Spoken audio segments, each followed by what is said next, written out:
Hello guys, welcome back to U K dreams.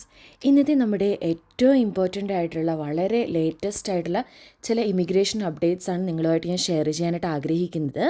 അതിൽ ഏറ്റവും വളരെ യു കെയിലുള്ളവരെ സംബന്ധിച്ച് വളരെ സങ്കടകരമായിട്ടുള്ളൊരു വാർത്തയാണുള്ളത്.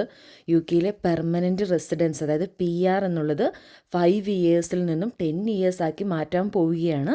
അതായത് യു കെ ഗവൺമെൻറ് മൈഗ്രേഷൻ കുറയ്ക്കാൻ വേണ്ടിയിട്ട് വളരെ കടുത്ത തീരുമാനങ്ങളും പ്ലാൻസുകളുമാണ് കൊണ്ടുവരുന്നത്. അന്നേരം ഇമിഗ്രേഷൻ വൈറ്റ് പേപ്പർ ഇന്നാണ് പുറത്തു വരുന്നത്.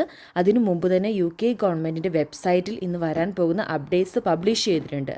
അതായത് PR ഇയേഴ്സ് 5 to 10 എന്ന് ആരെയൊക്കെയാണ് ബാധിക്കുന്നത്, അതുപോലെ നിലവിൽ യു കെയിലുള്ളവരെ അഫക്റ്റ് ചെയ്യുമോ, കെയറേഴ്സിനെ അഫക്റ്റ് ചെയ്യുമോ, ഇവയെല്ലാം സംബന്ധിച്ചിട്ടുള്ള അപ്ഡേഷൻസ് ഉടൻ തന്നെ വരുന്നതായിരിക്കും. അന്നേരം അത് നമ്മുടെ ചാനലിൽ അപ്ഡേറ്റ് ചെയ്യുന്നതായിരിക്കും. അന്നേരം ഇപ്പോൾ പുറത്ത് വന്നിട്ടുള്ള അപ്ഡേറ്റ്സ് ആണ് ഞാൻ ആദ്യമായിട്ട് പറയാനായിട്ട് ആഗ്രഹിക്കുന്നത്.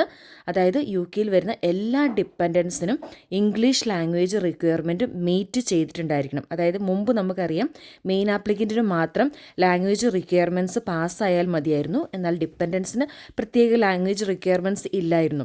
പക്ഷേ ഇനി അഡൽട്ടായിട്ട് വരുന്ന എല്ലാ ഡിപ്പെൻഡൻസിനും ഇംഗ്ലീഷ് ലാംഗ്വേജ് റിക്വയർമെൻറ്റ് മീറ്റ് ചെയ്തിട്ടുണ്ടായിരിക്കണം. അതുപോലെ തന്നെ ഒരു പുതിയൊരു PR 5 to 10 ഇയേഴ്സിൻ്റെ നിയമത്തിൽ നിന്നും യു കെയിൽ ഇക്കണോമിക് കോൺട്രിബ്യൂട്ട് ചെയ്യുന്നവരെ ഈ ഒരു 10 ഇയർ നിയമത്തിൽ നിന്നും ഒഴിവാക്കും. ആ ഒരു കാറ്റഗറിയിൽ പ്രധാനമായിട്ടും അവർ പറയുന്നത് നേഴ്സുമാരും എൻജിനീയേഴ്സും അതേപോലെ ടെക്നീഷ്യൻസ് ഇങ്ങനെയുള്ള കാറ്റഗറീസാണ്. അന്നേരം അതിനകത്ത് നമ്മുടെ സ്കിൽഡ് വർക്കേഴ്സിൻ്റെ അല്ലെങ്കിൽ കെയറേഴ്സിൻ്റെ ഒന്നും കാര്യം മെൻഷൻ ചെയ്തിട്ടില്ല. അന്നേരം ഇമിഗ്രേഷൻ വൈറ്റ് പേപ്പേഴ്സ് ഉടൻ തന്നെ പുറത്തു വരുന്നതായിരിക്കും. അതിൽ വളരെ ഡീറ്റെയിൽഡ് ആയിട്ട് എക്സ്പ്ലനേഷൻസ് കാര്യങ്ങളൊക്കെ ഉണ്ടായിരിക്കും. സോ പുതിയ അപ്ഡേറ്റ്സിനായിട്ട് ഉടനെ തന്നെ നമ്മുടെ ചാനൽ അപ്ഡേറ്റ് ചെയ്യുന്നതായിരിക്കും. Thanks for watching my video. Thank you all.